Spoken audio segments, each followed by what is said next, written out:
The taller and taller that this thing becomes, the harder it is to actually get a camera to focus on it. But hello everybody and welcome back to the channel. I love the new light. It's working out so well. The fact that this is one panel lighting this all up is great. Finally remembered to use the new mic. It's a dream come true. So a couple episodes ago, I built the new main tower. Then after that, we doubled essentially the expansion area of this entire display. You guys can see most of it from here, but a little bit will be cut off. The owlery is just kind of sitting up in the top left-hand corner for now. I do have to expand the Quidditch pitch and Hagrid's area as well as the Forbidden Forest, but that's coming a little bit later.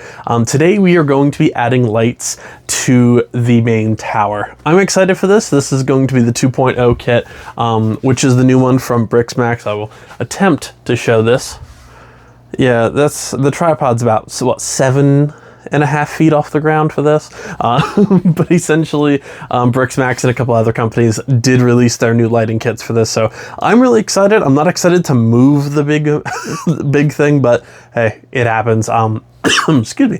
One of the main reasons that I want to do this now is because once I start adding details and expanding this area, adding probably like the flying lessons as well as the herbology class, it is going to be harder and much more of an inconvenience as I go to add new things. So we're going to be doing this today.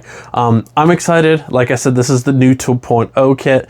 I believe the Great Hall was the 1.0, so they will likely not be able to connect. But essentially how I have this entire system wired, there are USB hubs on the back of these bookcases that I have installed personally. So essentially I will run a small connector plus USB off of this system and it wires directly in. It's the easiest way to do so. I have multiple throughout the city and I have multiple throughout this display. For now, there's one focused on this area, one focused on that area, and then technically one underneath for the city that I can hardwire into if need be. Eventually, I'm going to have to probably do 2 power sources for this just because it is, what, 25 at least. Yeah, I would say probably 30 light kits on it now. And that's going to be a lot. That's a lot of strain for one source. So I'm probably going to eventually move on a little bit from just one and have like a dual system. I think that'll be for the best overall.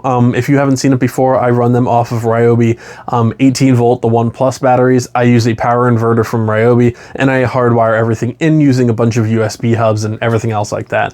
I'm probably going to do a video on that here pretty soon about like how to light up your Lego city and stuff like that. I do need to get the wires cleaned up and stuff anyways, but yeah, I'm super excited. I'm sure this is going to be moderately stressful for me to get this thing down from up top. Like I said, this display is gargantuan now, let alone once it starts getting added onto, but I'm super excited. I haven't done a whole lot of light kits lately.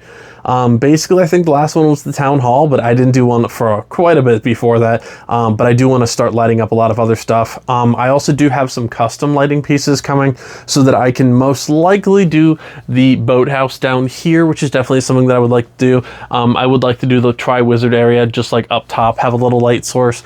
I think that that would be pretty cool. I would love to do the lanterns, but we'll see how much we get done. I mainly want to at least get the one structure done and then do the sit complex as well. So a lot of cool custom lighting and stuff coming.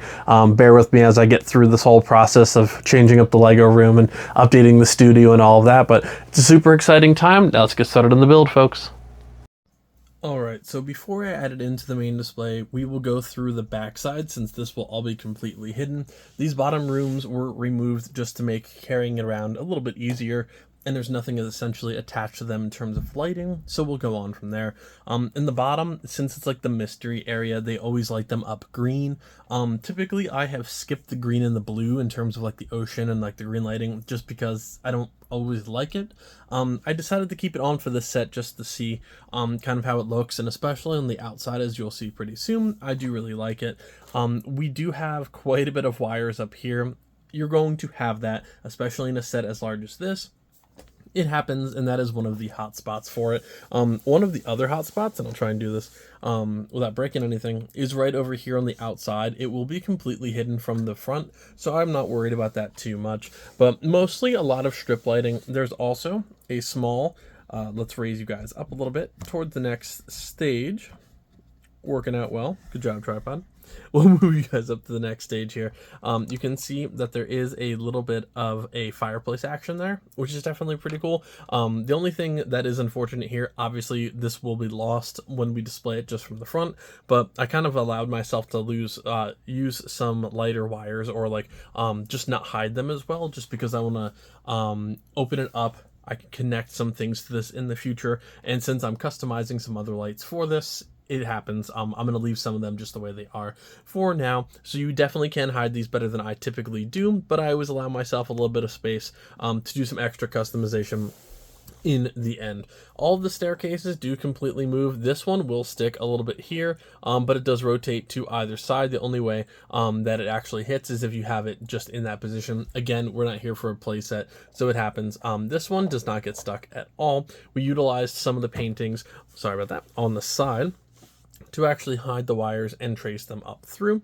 In terms of the very top end of this thing, again, I'm doing it this way just because it is quite tall, so it's just a little bit easier to go this route here. You know, that's where you can see that that does kind of get hit. We have one piece up here. The only modification that I really did to this set is the monstrosity back here. This is a complete mess. However, that is because I did not like how the wires were looking to begin with, so I tucked everything inside of here. This is all going to be hidden. It doesn't bother me. And I actually did not light up these fire pieces. The main reason being they're not going to be seen regardless by me. And so that way I have them for a side project that I'm trying to do some custom fire effects for. So, hey, it happens. Now let's get this thing added to the main display. We can look at it the way it's going to actually be displayed from the front side. All right, so all the room lights and my studio lights are actually off. This is what it looks like, just lit up. I mean, it's a monster. It really is. Climb a ladder here so we can take a closer look. But I'm not normally a fan of like the rope lights around the outside, but it seems like for the 2.0 versions, Brixmax is going pretty heavy in there. Now, I do prefer, I think, with the blue light. So I think I want to wait until this gets a 2.0 version. If it gets a 2.0 version, and then customize that a little bit further. But what I might end up doing is buying maybe 2 or 3 of this kit here, and then just piecing it out to make custom lighting for the outside, like something like this, and the boathouse, and even this. I wasn't originally going to light up the ship, but I might. I don't know, it's definitely on my list. And the only other lights going on down here are in the actual Forbidden Forest and a little bit from the lighthouse. But overall, I am going to have to rewire some things.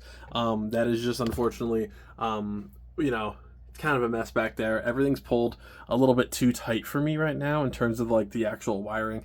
So what I'm probably going to do is just daisy chain this USB-C hub, or USB hub, I'm sorry, and make a third one here. And then there's another all the way down on this side.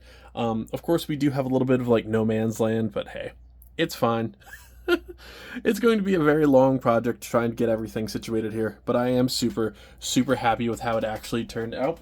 But that is going to do it for this one, guys. Thank you all so much for joining me. As always, if you're interested in picking up any of these lighting kits for yourself, I do have an affiliate link down in the description below for Brixmax. I also just became an influencer slash like partner with Amazon as well. So if you guys do want to pick up this light kit or any of the others that you see in the very full Lego City, or anything else for that matter, you can head to my affiliate link in the description below for Amazon. It does help support the channel, helps save you guys some monies, and, you know, helps you guys get some amazing lighting kits like this. I'm super happy with how it turned out for this one. I can't wait to do the rest, and I'll see you guys next time. Happy building, everybody.